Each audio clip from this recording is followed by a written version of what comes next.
Lalai, padahal kita udah nisab dengan urusan puasa, kita lalai. Kenapa bisa begitu? Karena kita tidak mengenal Allah, kita tidak mengenal kasih sayang Allah kepada kita, sehingga kita pun seakan-akan ya biasa-biasa aja. Orang nggak sholat juga hidup-hidup aja, yang sholat begini-begini aja, yang ngaji, yang sholat juga hidupnya miskin-miskin aja. Kita harinya mana ke sholat? Kenapa itu? Karena kita enggak mengenal Allah, sehingga kita bukan meninggalkan urusan yang wajib-wajib aja, bahkan kita mau melakukan maksiat. Kenapa? Karena kita tidak mengenal Allah. Ketika tidak mengenal maka tidak ada rasa malu, ketika tidak mengenal maka tidak ada rasa takut.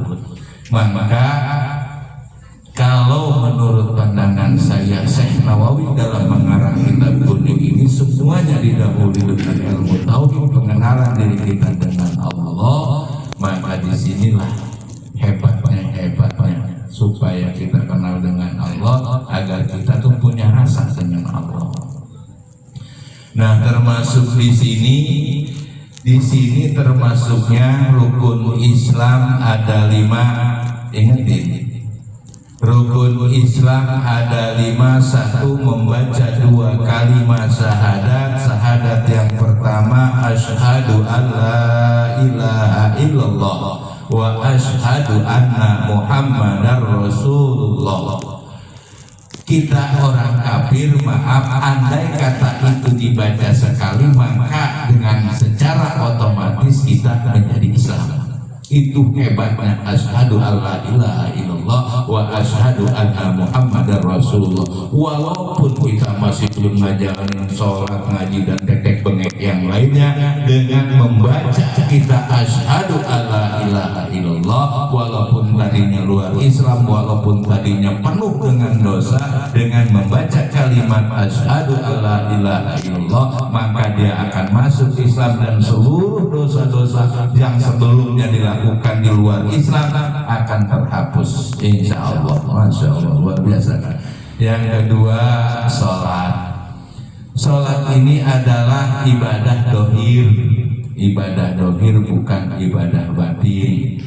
Nah, suka ada pertanyaan yang celetak-celetuk ya, zaman sekarang selalu kan diviral-viralkan gitu, sehingga pertanyaan nyertuk nyeleneh pun sering ada.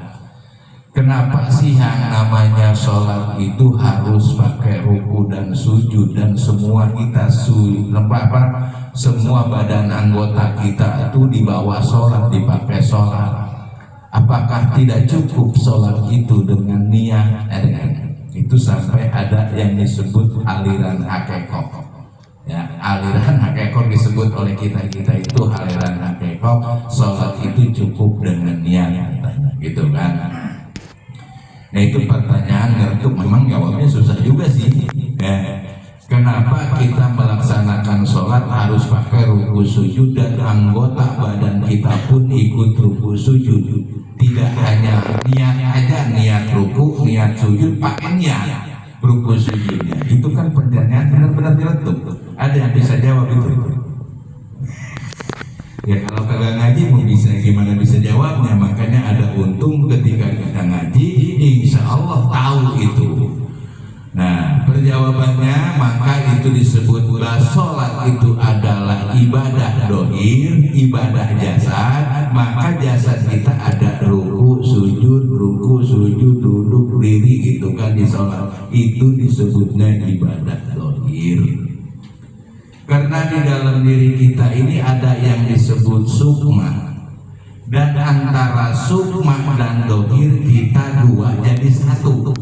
Maka ketika praktek sholat pun itu harus dua-duanya ikut sholat. Sebetulnya dua-duanya ikut sholat. Itu dua-duanya ikut sholat, karena sukma kita pun ada di raga kita juga keancikan sukma kita. Maka disitulah sholat diwajibkan pakai ruku dohirnya, sujud dohirnya, batinnya pun kudu ikut, kudu yang itu. Nah, termasuk juga